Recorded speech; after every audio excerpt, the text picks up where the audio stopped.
jelas terpercaya bro untuk memilih saham multi-bagger apa. Gue justru banyak melihat orang yang terlalu banyak bisnis ini, bisnis itu nggak jadi. Dikiranya orang, wih keren bisnisnya banyak, padahal ini orang yang paling nggak jadi bro.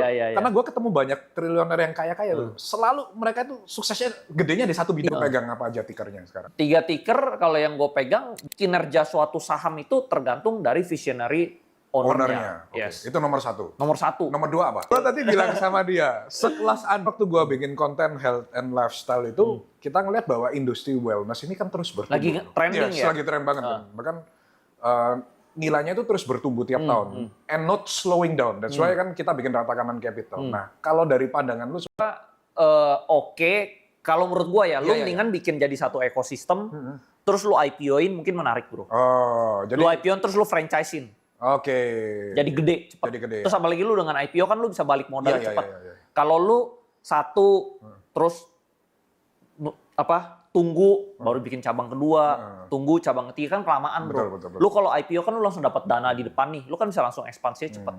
Nah, jadi gua di IPO-in yang aja kita bro. invest ini nanti dikumpulin jadi satu terus kita IPO-in ya. Under satu payung lah nanti, satu holding. Oke. Itu. Sektor apa ini bro?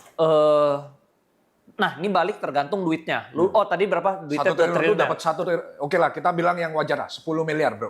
Kalau lu dapat 10 miliar hari ini, lu disuruh invest di saham, sektor apa yang bakal lu invest? Kalau 10 miliar gue udah ada beberapa emiten yang gue lagi beli terus, bro. Itu pasti naik ratusan persen pasti. Sektornya apa? Sektornya ya, waduh kalau gue kasih tahu sektornya udah terbang nih. Ada yang di properti. Ada juga yang di pertambangan. Ya. Sekarang masih kecil nih dia, cuman udah mulai naik berarti terus. Lu kalau dikasih 10 nih. Tapi mungkin kalau harganya udah tinggi ya mungkin gue pasti jual. Mungkin nggak nyampe ya mungkin setahun 2 tahun gue. Nah, kalau kita bilang dalam jangka panjang, bro. Kalau jangka panjang mungkin yang paling menarik sekarang blue chip ya. Blue chip sekarang udah turun. Tetap bank ya, anyways. Kayak Mandiri, BRI, BNI itu menarik 3 ini menurut gua. Karena dividennya itu 9-11%, bro.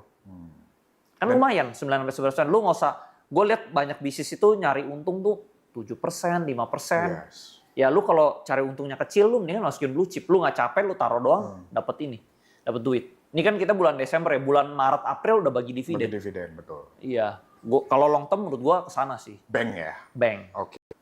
Perusahaan yang bisa sukses, manajemen yang bisa sukses, itu 3 poinnya apa, bro? Menurut gua nomor 1 visionary dari ownernya, bro. Ownernya ini harus ada visinya tuh panjang. Dia nggak boleh visinya tuh sempit, bro, kecil.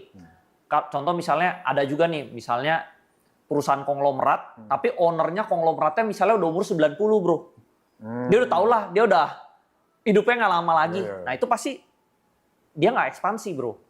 Ya kayak balik lagi kayak tadi lu bilang, kesehatan dia udah mulai menurun, declining, akhirnya bisnis dia juga dia udah nggak mikirin. Nah itu jadi berkaitan. Nah visionary ownernya nih masih haus, bro. Kalau dia masih hungry kayak lu lah, gue lihat lu masih haus banget, lu invest ke tempat paddle, lu invest ke tempat golf, lu invest kemana-mana lah. Mungkin gua aja mau diinvest lama-lama, bro. Nah jadinya kalau visionernya kayak gitu, bro, ya pasti contoh misalnya untungnya perusahaan lu kan sekarang private. Seandainya perusahaan lu udah public.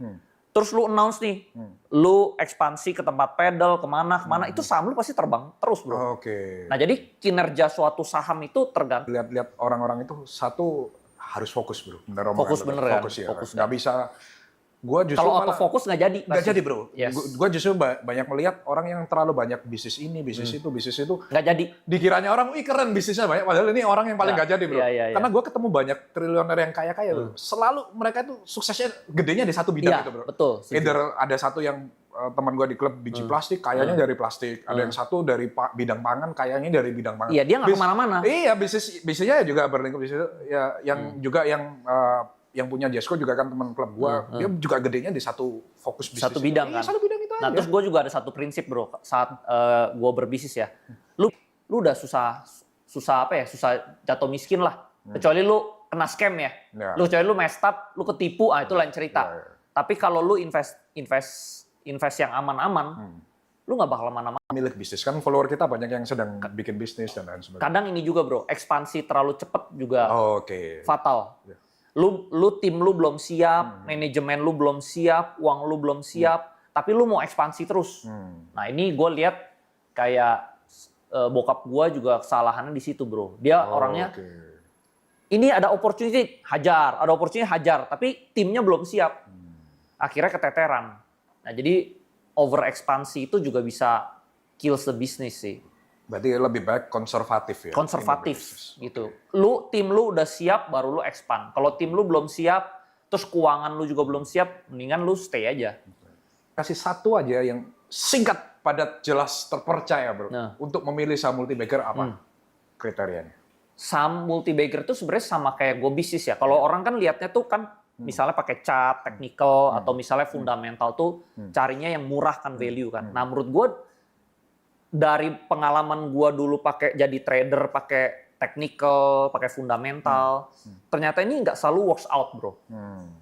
Ternyata yang gue dapat kunci yang paling works out itu supply and demand. Ada nih misalnya perusahaannya nggak bagus-bagus amat, tapi demand-nya rame. Demand-nya ini maksudnya permintaan untuk membeli saham? Yes, karena hype-nya. Itu pasti naik bro. Mirip altcoin dong bro. Iya, hype naik ya. Contoh misalnya ada satu perusahaan nih yang belakangan ini, sarang burung walet, dia baru IPO. Sebenarnya valuasinya tuh dibilang bagus-bagus amat, enggak, biasa aja. Tapi hype bro. Karena IPO yang bisa dibeli saat ini cuma dia. Jadi semua orang beli dia, otomatis naik. Udah gue cuma lihatnya itu. Jadi gue beli ini naik. Multi-bagger.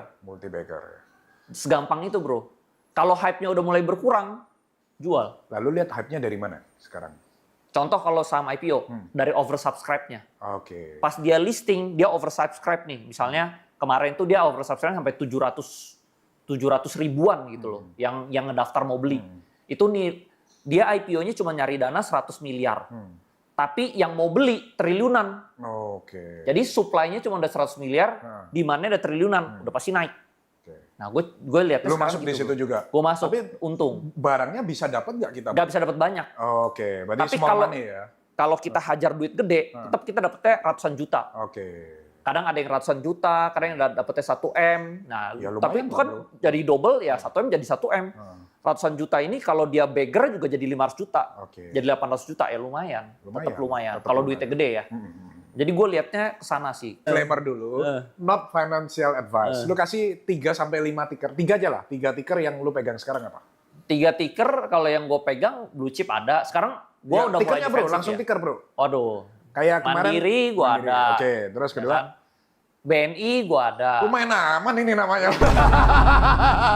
Satu yang nggak common, ayo ticker yang lu pegang. Yang agak kolesterol ya. Iya, ini tadi kan nggak kolesterol. Dua ini main aman, nggak boleh bro. Satu yang rada tepi-tepi ya, misalnya juga. Contoh Pani ada, tapi gue udah lama lah, gue mungkin udah dari news lah. Ya, gue tahu lu dari harga ratusan. Terus mungkin terakhir yang batu bara RMKE gue baru beli ada juga ya, ada juga. Itu mungkin lebih kecil ya, lebih kecil karena gue lihat kalau ini value lah, pembukuannya jadi bagus ya.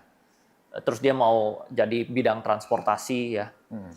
Terus udah 4 tuh bro. 4 aja ya, jangan banyak-banyak. Kali mau nambah lagi 1 juga gak apa-apa. Ntar dibilang ya, 1 lagi mungkin CDIA oke. Oh iya CDIA. CDIA juga oke kan, bagus. Dan kenapa bro? Kalau gue tinggal di US, mungkin gue pilih saham US. Tapi karena gue tinggal di Indo, gue pilih saham Indo bro. Ada plus minus ya. Plusnya itu kalau di US itu pilihannya lebih banyak. Terus mungkin bisa bertahan lebih panjang ya. Buat long term investment mungkin juga lebih bagus. Nah, tapi kejelekannya itu kalau kita di Indonesia itu, lu pantaunya susah bro. Di sini kita tidur, di situ dia bangun. Jamnya. Iya. Kan kebalik kan. Jamnya kebalik, susah. Terus kalau di Indo kan kita gampang ya cari berita-beritanya, ada perubahan apa kita bisa cepet-cepet jual. Tapi kan in terms of growth sama liquidity gede di sana. Iya, gede di sana bro. Kenapa lu nggak? Kalau duit lu gede banget di sana enak. Tapi kalau duit lu masih kecil-kecil, masih lu mainnya 10 juta, 100 juta, di Indo tuh masih fine. Masih gede lu berapa nih? Jangan-jangan gede itu misalnya 100 miliar ke atas lah. Baru 100 miliar ke atas lu mungkin US. Tapi ada juga nih kejelekannya. Lu kalau orang Indonesia lu invest ke saham US, lu kena pajak. Pajak progresifnya gila bro. Itu di atas keuntungan di atas 5M kan 35% kan. Betul. Nah itu jadinya Ya lu dipotong gede aja sih. Ya. Jadi gue nggak rela. Kalau saham lokal kan. Follower. Iya. Kenapa Andri Hakim ini udah kaya tapi masih buka kelas? Tadinya gue nggak buka kelas. Jadi gue dari 2019 gue investasi saham, 2020 gue pernah buka kelas gratis. Oh gratis ya? Gratis, ngajarin teman-teman. Berarti kayak gue ya sempat ya gratis. Iya, ngajarin gratis tapi lama-lama kehilangan energi, bro. Karena yang diajarin kayaknya juga nggak serius. Oke. Akhirnya gue cuma ngajarin 2 kali, udah gitu gue ngajarin lagi. Dianya juga, gue bikin materinya setengah mati 2 minggu, dianya belajarnya kagak niat. Gitu loh. Jadi gue nggak ngajarin lagi, udah gue trading, udah gue udah kaya, untungnya udah hampir 100 miliaran waktu itu. Tiba-tiba masih banyak yang chat gue. Karena gue tuh suka pamer profit, bro. Pamer profit di IG. Ya, lu ya? Kan gue dulu sering dihina, jadi gue suka membuktikan bahwa gue bisa loh. Gue tadi bilang sama dia, sekelas Andri Hakim mobilnya harus beli puluhan miliar. Dia katanya mau beli X. Nah terus gue banyak yang tanya, bikin kelas dong, bayar aja gitu. Awal-awal gue iseng-iseng sama partner gue, yaudah yuk. Kita juga nganggur kan, banyak kan nganggur gitu. Kalau kita ngajar juga kan kita akhirnya bisa recap lagi, bro. Akhirnya gue awalnya iseng. Awal-awal nggak rame sih 20. Tapi dari 20 ini makin rame. Jadi 30, jadi 40, jadi 50. Ya jadi secara nggak sengaja lah. Sang total murid jadi itu berapa? Ya terus sekarang kan udah ada murid-muridnya. Kalau di stop juga sayang lah, bro. Terus udah gitu gue juga nggak sering-sering banget kan, cuma 2 bulan sekali. Jadi lu bukan yang kasih call sinyal? Enggak, gue nggak kasih sinyal. Gue jadi cuma edukasi gimana lu cara milih saham backdoor tuh kayak gimana, kalau lu mau yang value investing kayak gimana, lu technical tuh kayak gimana. Emitennya lu pilih sendiri. Gue cuma kasih teknik-teknik investasi itu seperti apa.